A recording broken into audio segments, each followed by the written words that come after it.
So we're back doing a little bit more lead work with Leo here. Although I thought we had plenty of time to get on with this, and I was in no rush, the problem we have now is he's gone from spending his days hiding and avoiding to exploring. He's getting much more comfortable in the house. So now he's starting to get a little bit frustrated and he's got energy to burn, which means he's starting to chew things up. So he's destroyed a couple of beds so far. Toys are getting nailed, which he's got no problem with.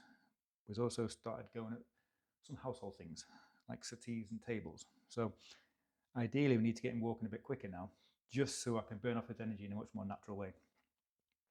So we'll do a few more repetitions of the lead on, lead off. Let's see if that helps. It's the first time since the first successful one, so let's see. And he's still on edge. It's okay, I'm expecting that. Let's just see. Okay, buddy.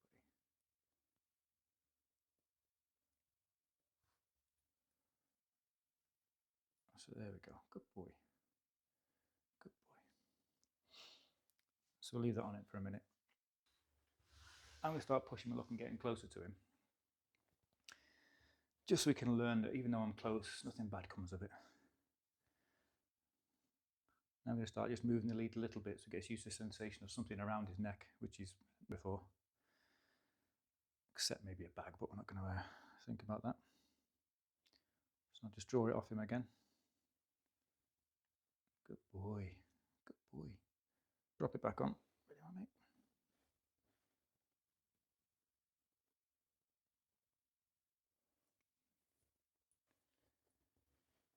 It's always a little bit difficult when they push their head against the wall or the cushion or something.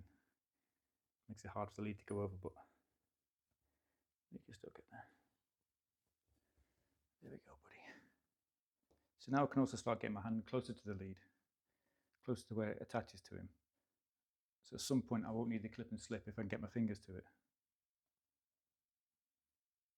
There we go, good boy. Good boy. I know you're doing good. So now the lead's on him, and he doesn't seem too bad. I mean, he's not loving this at all, but he's tolerating it okay.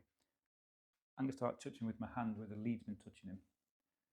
And if I can start making contact with him, I can really start building trust from that point. So just the top of his shoulders, a non-threatening area. I'm not going to go for his ears or soft areas. Just up here. So we just touch him gently. He's doing okay.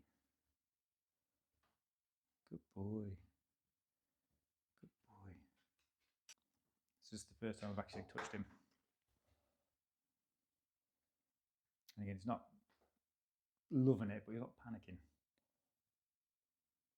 I want him to understand that contact for me isn't a threat. It's not me trying to impose himself or put himself in an advantageous position. It's just a bonding thing. And the good thing is, if I can make contact with him and he doesn't feel scared and nothing bad comes of it, he won't mind it so much next time, and we'll just keep building on that. Okay, cool. So if I push my luck now, move my hand further down his back. This is quite a vulnerable area of a dog. If they get attacked from behind, they can't really defend themselves, so they don't like the back end being messed with. But he's not struggling too much. His eyes are actually softening up, so he's relaxing into this a bit. This is good. Oh, bless. This might be the first time he's actually been handled in a nice way. Because essentially when you're just a farm animal, you're not exactly a pet. Oh, good boy. This is cool. I'm chuffed with this. Okay, he's breathing a bit more deeply. Whether that's more relaxation or he's just getting a bit unsure, can't quite tell. His eyes are still soft, so he is enjoying this. Okay, I've moved the lead a bit. He wasn't too sure there, but he's still doing okay. Now, a big test will be, this is me pushing my luck, if I can take the lead off him and then make contact with him. I'll just draw it off again. Good boy. Good boy. Leave that there. Tongue flicking. He looks, his eyes are darting around, so he's looking for an escape, I think. But we'll just see. Okay, right, okay, there we go. He's a little bit flinchy, and he is watching with his eyes. So again, I'll just go slow, take my time. Just slow, circular, gentle massaging action. It's good for another reason, because his coat's really thick and he's desperate for a brushing. I can't wait to get my brush on him. Because my house at the moment is completely full of hair, because it's coming off him loads. So he does need a good groom, but obviously that's quite an invasive thing to do with a dog.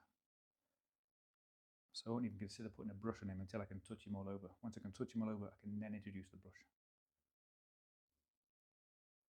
But he's doing okay with this. Because we're doing okay, I'm going to keep it up. If he was struggling with this, I'd slow down and maybe stop completely. But he's coping okay. The next test is going to be, at the moment I'm just going from shoulder to halfway down his spine. If I go a little bit higher, it's close to his neck and his ears, the more vulnerable areas there. So he's not going to enjoy that. But if he tolerates it, we're getting somewhere. So I just go a little bit higher.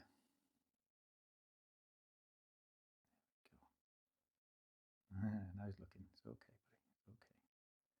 He's looking, but he's not worried too much, so I'm not going to stop yet. But obviously touching him near his neck was a bit more uncomfortable for him.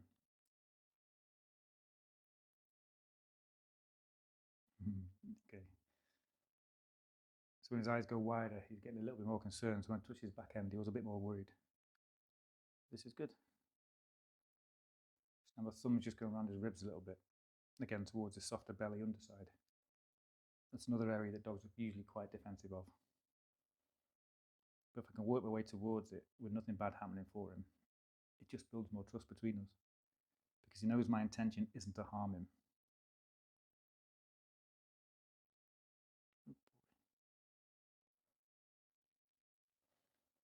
I think that'll do for now.